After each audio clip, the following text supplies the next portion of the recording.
আসসালামু আলাইকুম সবাইকে আমার ইউটিউব চ্যানেলে স্বাগতম। আজ আপনাদের সাথে শেয়ার করব গরুর গোশত দিয়ে স্পেশাল ভুনা খিচুড়ি। যে খিচুড়ি খেয়ে বারবার সবাই আপনার কাছে ভুনা খিচুড়ি খাওয়ার জন্য আবদার করবে। 1 কাপ পেঁয়াজ, 4 থেকে 5টা কাঁচামরিচ আপনারা আপনাদের স্বাদ অনুযায়ী দিয়ে নেবেন।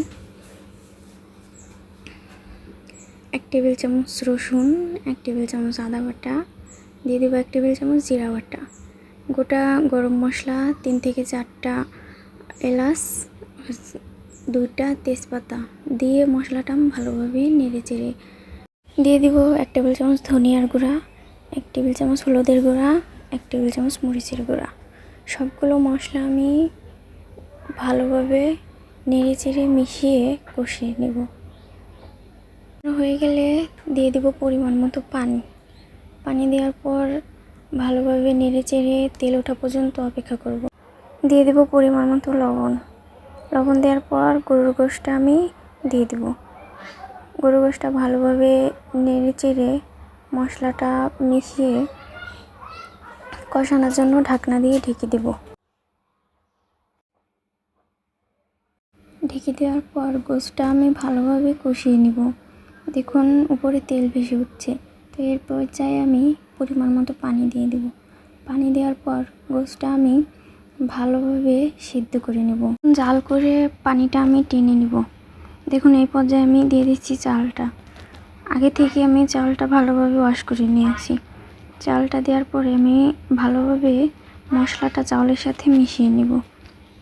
মেশানোর পরে এখানে আমি দিয়েছি 2 পট চাউল, 1 কাপ 1 কাপ মসুরের ডাল, 1 কাপ মুগের ডাল।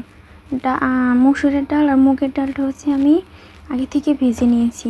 ভেজে নিলে কি হয়, স্বাদটা একটু বেশি হয়। চেষ্টা করবেন ডালটা ভেজে দেওয়ার। তো এই পর্যায়ে আমার ভালোভাবে দেখুন কষানো হয়ে গেছে। এখন আমি দিয়ে দিব গরম পানি। 4 কাপ চাল ডালের জন্য এখানে আমি 5 কাপ পরিমাণে পানি নিয়েছি। পানিটা অবশ্যই গরম পানি নেওয়ার চেষ্টা করবেন। এই পর্যায়ে আমি ঢেকে দেওয়ার আগে দিয়ে দিব 4 থেকে 5টা কাঁচামরিচ আর 2টো খোসা ছাড়িয়ে 2টো রসুন দেওয়ার পরে আমি ভালোভাবে মিশিয়ে ঢেকে দেব। ঢেকে দেওয়ার পর আমি আধা ঘন্টার মতো জাল করে নেব। আধা ঘন্টা পরে ঢাকনাটা উঠাচ্ছি। দেখুন প্রায় আমার খিচুড়িটা হয়ে আসছে।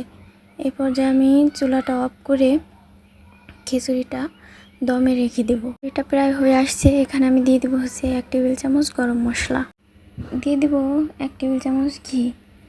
ঘিটা যাদের বাসায় আছে তারা দিবেন, আর যাদের নাই তারা স্কিপ করলেই হবে। তো এখনও যারা আমার চ্যানেলটা সাবস্ক্রাইব করেননি তারা খুব শীঘ্রই সাবস্ক্রাইব করবেন। ইনশাল্লাহ আপনাদের সামনে আরও নতুন কিছু নিয়ে হাজির হব। আজকের মতো এই পর্যন্তই। ভালো থাকবেন, সুস্থ থাকবেন। আল্লাহ হাফেজ।